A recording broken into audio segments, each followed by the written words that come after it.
One darkened night, Jang Joo Yun calls her fiancé Kim Soo Hyun after contacting a tow truck because her car has a flat tire. Joo Yun is interrupted by a mysterious man, named Gyung Chul, who appears to take an interest in fixing the tire. Kim alarms his fiancé to lock the car out before the tow truck arrives, and she does the same, denying Gyung. Although he seems to leave at first, but then he waits in his car. With stealth, Gyung breaks into Joo Yun's car and repeatedly hits her with a hammer till she is knocked unconscious.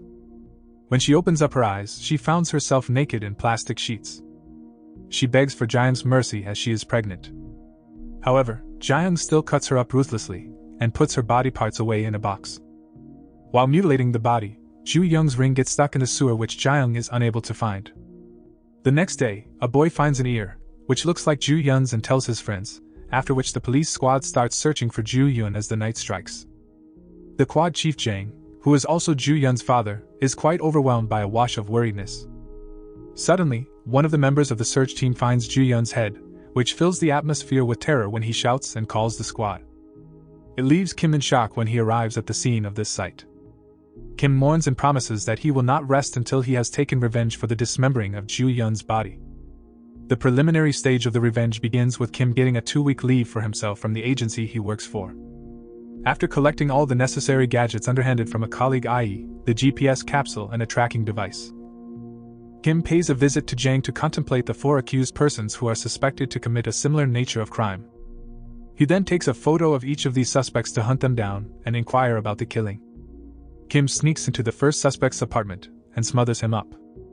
After a while, he asks the suspect if he remembers something about Joo Yun's car, but he is unaware. After getting no viable answer, Kim hits the suspect's vital part insanely with a wrench, after which he is found in a hospital in a fatal stage. The next day, Kim intentionally bumps his car into the second suspect's bike and matches his face with the photo he took, yet he is also not the one who killed Joo Yun. After back-to-back useless struggles to find the killer, Kim is tense and sets out to locate the third suspect. Amidst the effort to break through the killer, another girl who is waiting by the bus station is pounced on by Gyung in the false hope of dropping her to her desired location. And that too in the same van that stopped by Joo Yun's car. She is hit with a pipe and beheaded with a guillotine. Nevertheless, the journey for revenge continues, and Kim arrives at the third suspect, Gyung's parents' house, baiting fake insurance as an insurance agent. He comes to know that Gyung's son, Sang-won, has been left carelessly at the house to be taken care of. Using his skills as an agent of intelligence, Kim extracts Gyung's address from his son, knowing that he already hates him. He does not take a second to arrive at the given address, which leads him to an eerie location.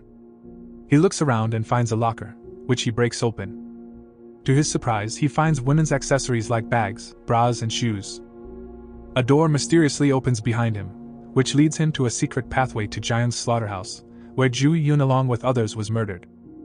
He finds the ring stuck in the sewer, which hits him with a wave of nostalgia. Kim sneakily puts the tracking device on Gyung's van. The next day, right when has picked the female students from the learning center to drop them home, he sidetracks one of the girls to a plantation site to kill her.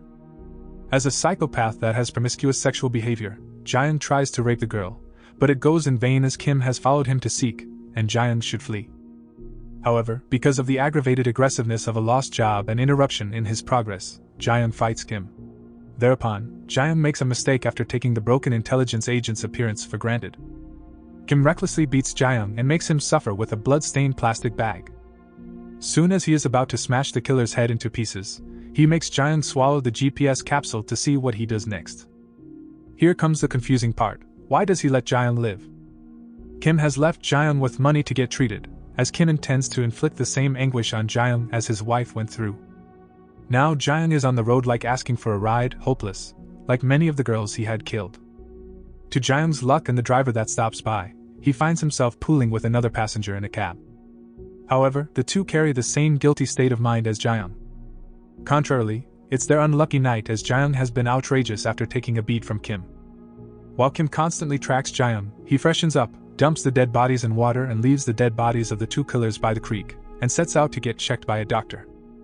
Being frustrated with the same behavior shown by the doctor as his old parents, he plans to take it all out on the young nurse. He sneaks into the back room and tells the nurse to strip down for him, which she is hesitant to do. On the other hand, Kim is eavesdropping the whole conversation between the begging nurse and Gyung, which alarms him to get out and help the girl. Yet again, it is the time of the day when Jang takes a harsh beatdown from Kim. It seemed unusual before, but now Jang is certain that Kim has become his worst nightmare. Kim asks the nurse to stay for Jang's treatment after he cuts open his Achilles tendon and leaves Jang to scream in pain. Because of perpetual pain, Jang goes unconscious and later finds himself in a parking lot, being horribly bruised. Now Jang had begun to see red for Kim. Even when he is driving at night, he is furious about everything around him. He pretends that his car is broken down to hitchhike, but this time a truck stops which is full of soldiers. He manages to get a lift to his friend's place, whose name is Tae-ju, a vicious cannibal and maniac, who is never tired of eating human flesh. He resorts to this place because Jang cannot defeat Kim on his own and needs his friend's help. Though his friend is mad, he hints at the fact that it must be one of the family members of the girls he had killed. This makes sense as Kim wears a similar engagement ring to the one Jang Joo Yun was wearing when Jang was killing her. Knowing that Joo Yun's father and her sister, Jang Se-yun, want Kim to stop, he still hunts Jang down.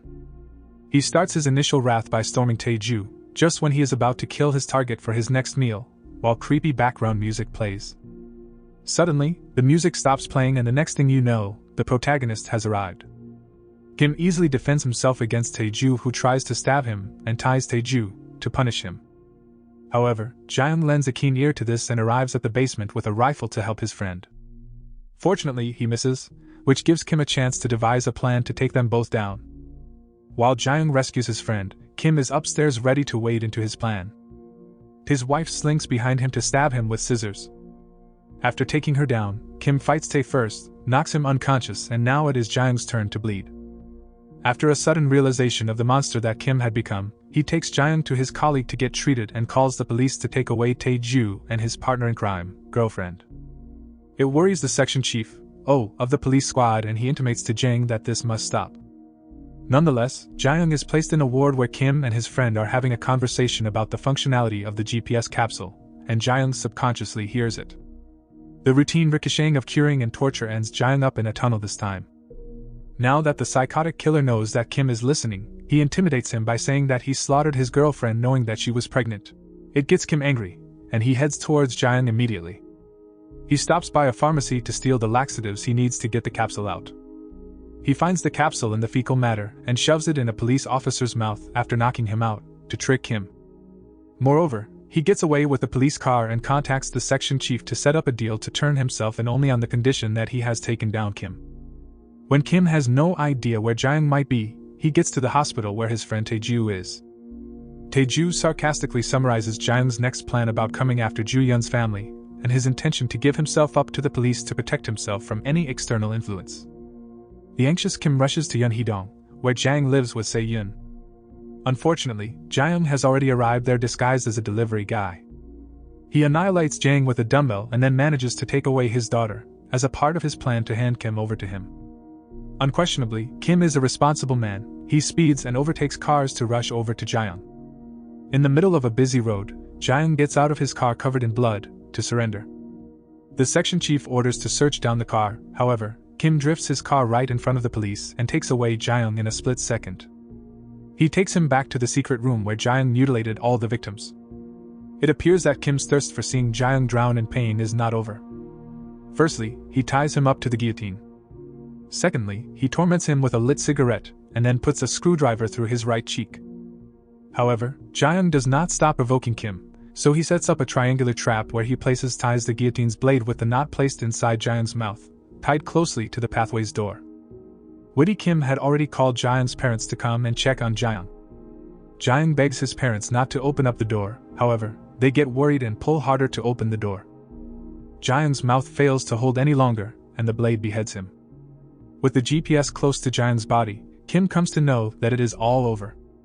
Right away, Kim sinks into a nostalgic moment, and gets tears rolling down his cheeks.